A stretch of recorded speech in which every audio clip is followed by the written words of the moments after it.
Assalamualaikum warahmatullahi wabarakatuh. Berjumpa lagi dengan channel Khaidira Nursa.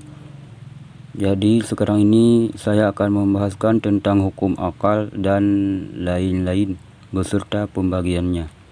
Bismillahirrahmanirrahim. Hukum akal.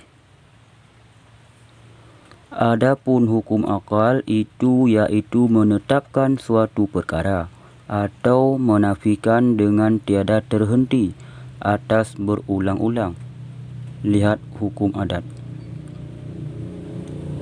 Dan tiada menghantarkan oleh orang yang menghantarnya, yaitu terbagi atas 3 bahagi. Jadi hukum akal terbagi atas 3 bahagi. 1 wajib, 2 mustahil, 3 harus.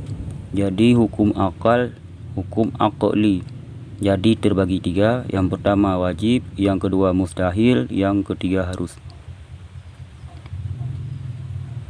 Adapun yang dikatakan wajib pada akal itu yaitu sesuatu yang tiada diterima oleh akal tiadanya. Jadi yang dikatakan wajib pada akal sesuatu yang tiada diterima oleh akal tiadanya, dan terbagi atas 2 bagi. Wajib terbagi atas 2 bagi. Yang pertama daruri. Arti daruri yaitu barang yang tiada perlu berhajat kepada fikir dan keterangan, seperti 1 itu setengah daripada 2. 1 itu setengah daripada 2. Itu tidak perlu untuk berfikir, tidak perlu dalil ataupun keterangan. Yang kedua nadari. Arti nadari yaitu barang yang berhajat kepada fikir dan keterangan, seperti ada Allah Ta'ala dan keesaannya. Jadi wajib secara nadari. Arti nadari adalah berhajat kepada fikir dan keterangan.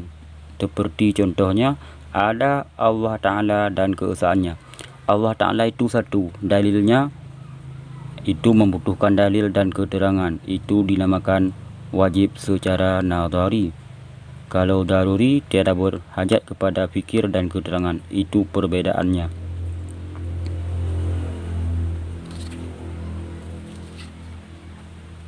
Selanjutnya,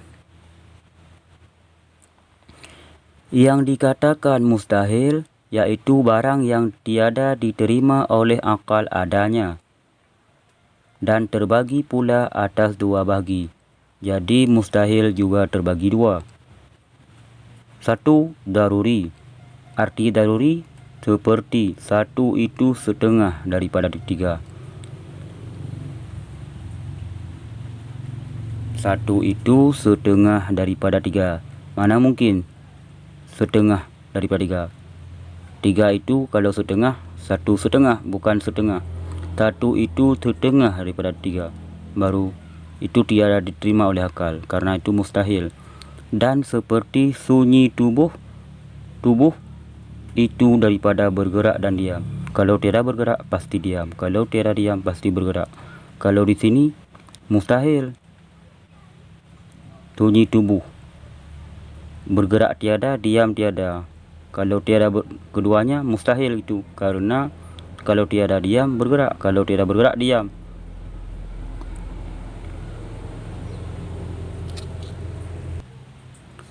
Yang kedua nadari.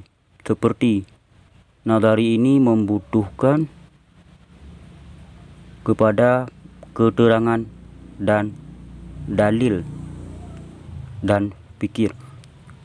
Bersekutu daripada Allah Ta'ala. Jadi bersekutu di sini adalah Allah bersyarikat. Jadi Allah sama dengan yang lain. Membutuhkan kepada fikir dan dalil.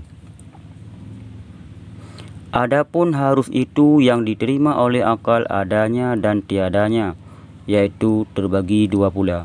Sifat harus pada hukum akal juga terbagi 2. Wajib terbagi 2, nadari, daruri, nadari. mustahil terbagi dua, daruri, nadari.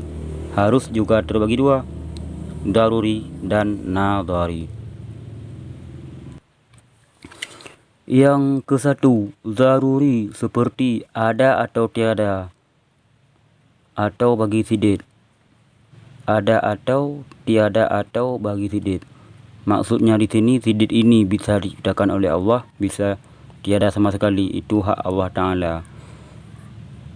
Yang kedua, nadari seperti memberi pahala Allah Ta'ala akan orang yang maksiat dan mengazab akan orang yang taat. Orang yang maksiat diberi pahala, orang yang taat diberi siksa. Itu pada Allah harus.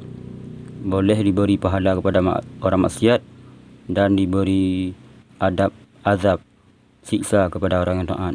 Itu membutuhkan kepada fikir dan keterangan. Cuma sekian.